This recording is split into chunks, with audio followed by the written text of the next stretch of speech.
Okay. So one of the common things that we run into, obviously, in making calls to people who are not expecting our phone call or maybe are not inviting our phone call is we have to deal with rejection. And so I put together some things to just remind us on how to better deal with objection or rejection, the objection of rejection. So remember, an objection is not rejection. An objection is, I took my house off the market. Okay, that does not mean that they're not accepting you or not willing to talk to you, right? And that's just an objection. We decided to wait. I've decided to go ahead and list with the agent that had it listed before. That's not rejection. That's just someone who is telling you they've already made a decision to go another direction. Your job is to still clarify. Okay, that's great. I understand. Have you already signed the listing agreement with them?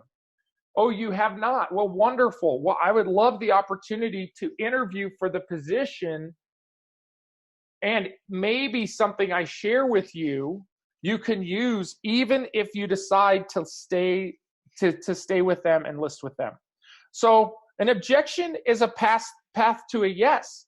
If it was a no, or a FUAD as we like to call it, which is F off and die, is a FUAD, that is more of a rejection than somebody giving you your typical objections, okay?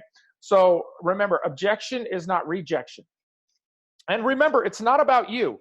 If somebody gets angry with you and they yell at you over the phone and they say that they hate people who call them, unsolicited calls, or they say FUAD to you and they hang up the phone, which, trust me, I've made thousands of calls. That doesn't happen very often, maybe 2 out of 1,000 that will happen.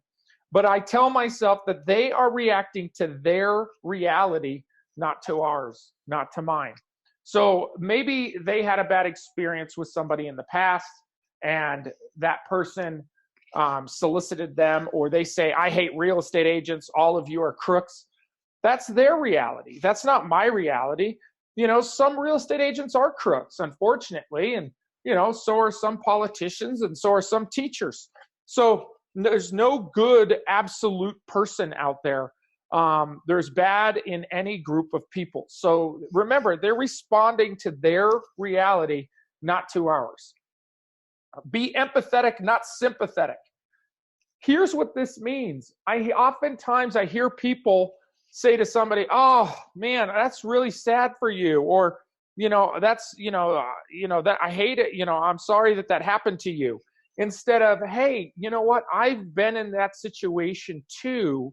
And I can understand how frustrating this is. So for instance, they were listed with an agent, and for some reason the agent wasn't able to get the house sold, right? And sympathy is, that's really too bad, right? That's sympathy. That's like putting yourself on a pedestal looking down at them, versus empathy, which is, I've been let down before in my life too. And I can understand how frustrating that is. See, empathy is getting down on the level with them, telling them that you're a human being too, and that you care for them in the same way, because you can understand what they've been through and you can understand why they're frustrated. So if somebody gets angry with you, shift to empathy, not to sympathy, right? And don't shut down on them, right? Empathy is a tough one to move to, even if somebody is frustrated or angry with you. Next one is, you create the opportunity. You don't need to push or manipulate them to work with you. So when I'm calling somebody unsolicited, or maybe I'm making somebody an offer, I'm meeting with a for sale by owner, the goal there is to create the opportunity to work with you. Okay. So I might have a strategy which will help you net more money for your house than if you sell it yourself. Would you be interested in learning this strategy? Then the seller says no. Well, my job is to just simply create the opportunity, not to push or manipulate them into the opportunity. Because I know if I'm doing my job by generating a lot of leads and having a lot of conversations, then the opportunity will just simply show up, okay? And I don't need to manipulate them or push them into the situation. Do not allow rejection to shake you. I see people who, they're making their calls. They get somebody who gets angry, upset, frustrated with them, and they're done. They shut down. They're done. They give up. Don't let it shake you. What we say is keep your emotions in check, right? Yeah, it sometimes hits hard, but you got to think about Neo in the Matrix, right? Remember Neo, he was the chosen one. And when the bullets were shot at Neo was able to lean and dodge and pivot and move around the bullets as he's getting shot at.